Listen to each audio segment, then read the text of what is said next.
નમસ્તે, હું ડૉક્ટર કેદાર સુથાર, nephrologist. Nephrologist એટલે કિડનીના રોગોનો નિષ્ણાત. હું છેલ્લા 5 વર્ષથી અહીં BAPS શાસ્ત્રીજી મહારાજ હોસ્પિટલ સાથે સંકળાયેલો છું, જે ડાયાલિસિસની સૌથી ઉત્તમ સુવિધા પૂરા પાડે છે. આઈડિયલ ડાયાલિસિસ યુનિટ એટલે શું હોય?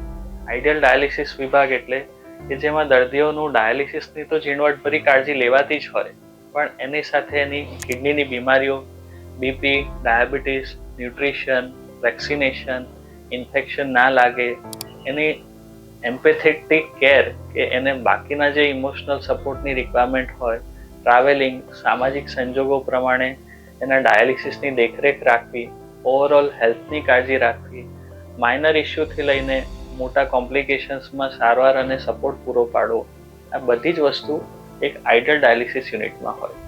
અહીં BAPS શાસ્ત્રીજી મહારાજ હોસ્પિટલમાં 22 અત્યાધુનિક ડાયાલિસિસ મશીનો છે, 3 સેપરેટ RO પ્લાન્ટ છે, આઇસોલેશન વિભાગ સેપરેટ છે, ICUમાં પણ હાઈફાઈ ડાયાલિસિસની સુવિધાઓ છે અને સ્પેશિયલ ડાયાલિસિસ સેશન્સ રેગ્યુલરલી થાય છે. RO પ્લાન્ટ 3 સેપરેટ છે, જે ડાયાલિસિસ માટેનું એકદમ પ્યોર પાણી પ્રોવાઈડ કરે છે, જેનું પિરિયોડિક મેન્ટેનન્સ થાય છે, મશીનનું પિરિયોડિક મેન્ટેનન્સ થાય છે, દરેક પેશન્ટને પ્રોપર વેક્સિનેશન અપાય છે અને ડાયટિશિયનના ગાઈડન્સ હેઠળ ડાયટ અને ન્યુટ્રિશનની કાળજી રાખવામાં આવે છે.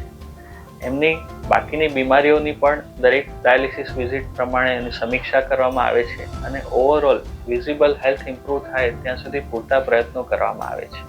આ બધી મિકેનિકલ વસ્તુઓ તો છે જ, પણ સૌથી સારી વસ્તુ જે આ હોસ્પિટલમાં છે એ અહીંયાનું આધ્યાત્મિક વાતાવરણ. સંતોના આશીર્વાદ અને સારા આધ્યાત્મિક વાતાવરણમાં દર્દીની તબિયતમાં વિઝિબલ સુધારો જોવા મળે છે. તે સારું.